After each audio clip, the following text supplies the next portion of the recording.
Et nous recevons ce soir comme invité le chef de la diplomatie malienne. Monsieur le ministre, encore une fois, bonsoir. Bonsoir. Des rassemblements organisés un peu partout dans le monde pour soutenir les autorités maliennes, le peuple malien. D'abord, votre réaction face à cette marque de solidarité à l'égard du peuple malien? Merci. D'abord, le premier sentiment, c'est vraiment un sentiment de gratitude profonde que je voudrais exprimer au nom de son Excellence Assimi Goïta, président de la transition, chef de l'État, et du Premier ministre Choguel Kokala Maïga, du gouvernement et de l'ensemble du peuple malien, à l'endroit de nos compatriotes qui font preuve d'un patriotisme très aigu, mais aussi à l'ensemble de tous ces peuples africains qui se lèvent en soutien à notre pays. Cela veut dire en réalité que les uns et les autres ont conscience que ce qui se joue au Mali ne concerne pas que le Mali. Très bien, je reviens vers vous tout à l'heure, Monsieur le ministre. Le temps de suivre cette réaction qui a attiré l'attention, c'est celle de Kémy Séba. C'était hier à Conakry, en Guinée. Suivons. Et les sanctions que la CEDEAO a lancées contre le Mali sont des sanctions en réalité qui agressent la volonté de souveraineté de nos populations, qui agressent la volonté de nos États de se tourner vers d'autres partenaires. La jeunesse panafricaniste exprime sa profonde solidarité vis-à-vis de la population malienne. Notre souffrance est celle du Mali. Et si nous pensons que la souffrance du Mali ne concerne que les Maliens, quand ces sanctions vont arriver ici, il ne faudra pas que l'État guinéen attende du panafricanisme que nous soyons solidaires de ces derniers, parce que la situation des uns doit être toujours la situation des autres. C'est ce que l'on appelle l'Ubuntu. Chaque peuple a le droit de décider de sa propre destinée. Chaque population a le droit de pouvoir profiter de ses propres ressources. Également, à Douala, en marge de la CAN, Maliens, Camerounais et plusieurs autres nationalités se sont retrouvés pour la cause du Mali. Abdul Karim Kaba était sur place. Pour exprimer ensemble, comme un seul homme, notre attachement indéfectible à notre pays et le soutien total aux autorités de notre pays. Chaque peuple a son histoire et nous, en tant que gouvernement de la transition, sous le leadership du président de la transition, son Excellence le colonel Assimi Goïta, nous avons décidé d'assumer entièrement notre responsabilité. La fermeture des frontières avec la CEDEAO, l'arrêt de circulation des personnes et des biens dans l'espace CEDEAO ne sont qu'une épreuve passagère. La CEDEAO elle-même, elle est passagère, mais le Mali est éternel. Le Mali est éternel, donc il va continuer à parler avec tous ceux qui pensent avoir des problèmes avec lui, le temps que les turbulences passent. Mais je vous dis, je vous donne la bonne nouvelle, les turbulences vont passer dans quelques jours et nous allons rester debout. Nous allons servir notre pays en digne héritier de nos dévanciers, en digne héritier des grands empires, des grands hommes qui ont fait le Mali, de Sundiata jusqu'à Firouna Galinsar, jusqu'à Sonia Libert, jusqu'à tous ceux que je ne vais pas citer ici. Chers Maliens au Cameroun, je veux que vous soyez fiers de ce que vous êtes. Monsieur le ministre, deux réactions. On vient d'écouter Kémy Séba et le ministre en charge de la jeunesse qui s'adressait également à ces manifestants au Cameroun. Pensez-vous que le peuple doit être écouté pour la gestion rapide d'une crise? Je crois que ça, c'est aujourd'hui une responsabilité de tous les pays, à commencer par nous gouvernants. Dans tous nos pays, nous ne devons pas sous-estimer la colère et l'exaspération de nos populations et leurs besoins de respect, de dignité et aussi de mieux-être. Et ceci est autant valable pour nous gouvernants que pour nos partenaires.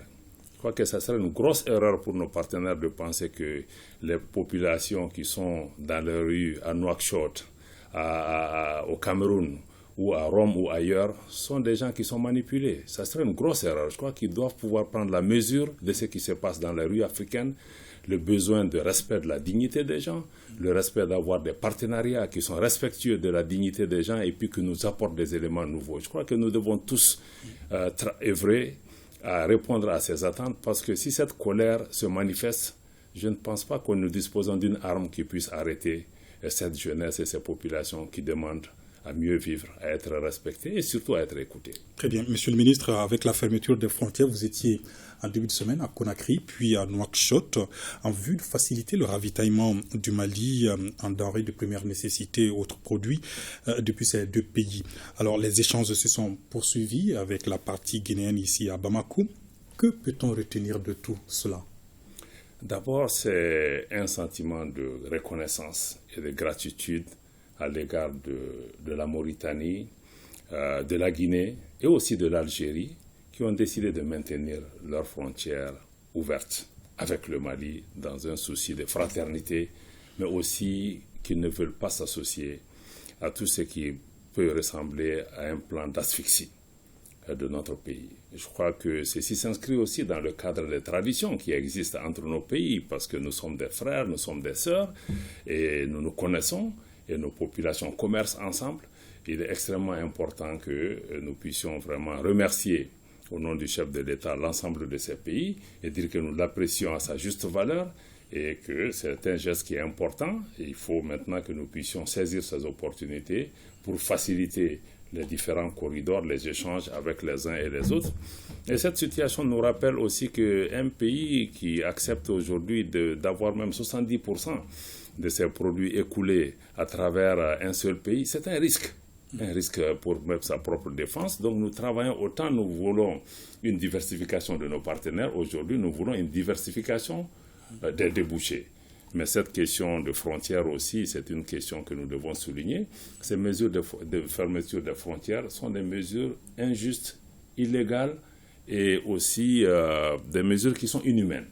Parce que ces mesures n'existent dans aucun traité de la CEDEAO, aucun traité de l'UEMOA. Nous comprenons qu'il y a un processus de transition que nous devons gérer, il y a des obligations, mais ces mesures sont totalement disproportionnées par rapport aux questions qu'elles voudraient bien résoudre. Justement, parlons de la CEDEAO. Le chef de la politique extérieure du Mali, le président Assimi Goïta, au lendemain de ces sanctions prises contre le Mali, indique que notre pays reste ouvert au dialogue. Où en est-on justement avec l'organisation régionale aujourd'hui? Est-ce que le dialogue est totalement rompu? Le dialogue n'est pas rompu.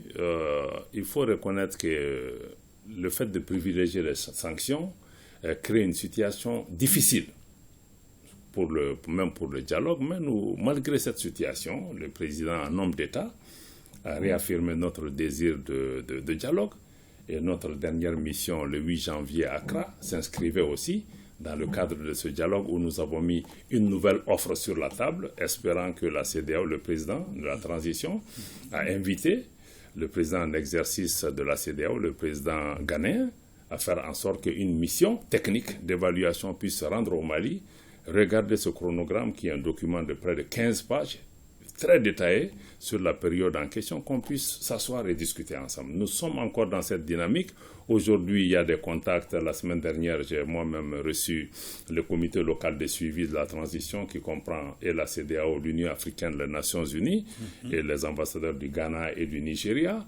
Et il y a beaucoup de contacts qui se font par téléphone, des contacts informels, et nous espérons pouvoir reprendre ces échanges. Ce qui nous semble être le plus important de notre point de vue, c'est comment faire en sorte que nous puissions trouver au point concilier les aspirations des Maliens qui ont été exprimées surtout dans le cadre des assises nationales de la refondation et les demandes de la communauté internationale. Nous ne pouvons pas faire l'impasse. Et justement, l'Union africaine également, à l'issue d'une réunion en cette semaine, propose dans un communiqué 16 mois pour la durée de la transition. Quelle appréciation faites-vous de cette proposition? Bon, je ne veux pas m'étaler sur la question de la durée, mais j'ai compris que l'Union africaine demande qu'on puisse dialoguer avec les Maliens. Et elle a fait un pas pour pouvoir parler avec nous. Nous allons pouvoir regarder ça. Ce qui nous semble le plus important, c'est quel est le temps le plus adéquat qui nous permettra de mettre en œuvre les réformes essentielles convenues par les Maliens. Et nous sommes prêts à pouvoir discuter autour de ça. quelle que soit la période la plus appropriée qui sera retenue. L'essentiel pour nous, c'est faire en sorte que ces réformes-là et les plans de sécurisation qui sont en cours puissent arriver à un certain niveau de maturation pour éviter que les nouveaux pouvoirs élus qui seront mis en place ne soient pas renversés le lendemain. Je crois que c'est ça notre objectif. Mais nous saluons cette décision qui a été prise au niveau de l'Union africaine de nous tendre la main, et nous allons aussi prendre cette main pour pouvoir discuter et arriver à une solution consensuelle, mais qui préserve encore une fois l'intérêt des Maliens. Et les Maliens sont sortis le 14 janvier pour exprimer ce qu'ils veulent, leur rejet de ces politiques de sanctions. Je crois qu'aujourd'hui, nous devons prendre le temps de comprendre la complexité de la crise au Mali et de prêter une attention et de tendre la main aux autorités et à la population malienne pour avancer. Un autre sujet, en février, le Mali prendra, Monsieur le ministre, la présidence du G5 Sahel. Qu'est-ce que cela représente et quel est l'enjeu pour notre pays? Ça sera la deuxième fois que le Mali assumera la présidence en exercice du G5 Sahel. Je rappelle que la précédente présidence en exercice du G5 Sahel a été celle où les plus grandes avancées de cette organisation ont été enregistrées. J'en veux pour preuve la mise en place de la force conjointe du G5 Sahel. Aujourd'hui, ce que nous voulons pouvoir donner comme signification à cette présidence, c'est comment lier les questions de sécurité avec les questions de développement, comment aussi mettre en avant les questions de renforcement des capacités des armées nationales afin qu'elles puissent elles-mêmes être outillées en équipement et en moyens d'opération et pour pouvoir faire leur travail, et comment aussi renforcer la coopération régionale sur cette base et donner aussi un rôle à nos pays partenaires, parce que les pays partenaires ne doivent pas faire ce que nous pouvons faire, mais doivent venir dans le cadre d'avantages comparatifs. Mais dans tous les cas, je crois que la décision doit rester entre les pays membres du G5 Sahel, et nous voulons davantage réaffirmer ces questions, réaffirmer la responsabilité de nos pays en apportant ces réponses et avoir un dialogue franc avec nos partenaires pour qu'on s'engage dans des partenariats qui permettent d'asseoir une relation qui soit durable, où nous sommes assis dans le siège des pilotes et les autres viennent pour pouvoir nous aider, pour que demain, après-demain, ni le Mali, ni le Burkina, ni le Niger ne quitteront cet espace. C'est notre responsabilité d'assurer notre sécurité dans la durée. Et je voulais saluer les forces de défense et de sécurité maliennes qui montent aujourd'hui en puissance, ce qui montre vraiment la volonté de pouvoir nous assumer notre sécurité. Mais nous comprenons que la lutte contre le terrorisme, c'est une menace mondiale. Nous n'avons pas seul la réponse. Très bien. Et une dernière question, avant de vous laisser partir, Monsieur le ministre, si je vous demandais comment se porte globalement la diplomatie malienne aujourd'hui? La diplomatie malienne aujourd'hui, c'est une diplomatie de crise. Ça veut dire que nous sommes sur tous les fronts.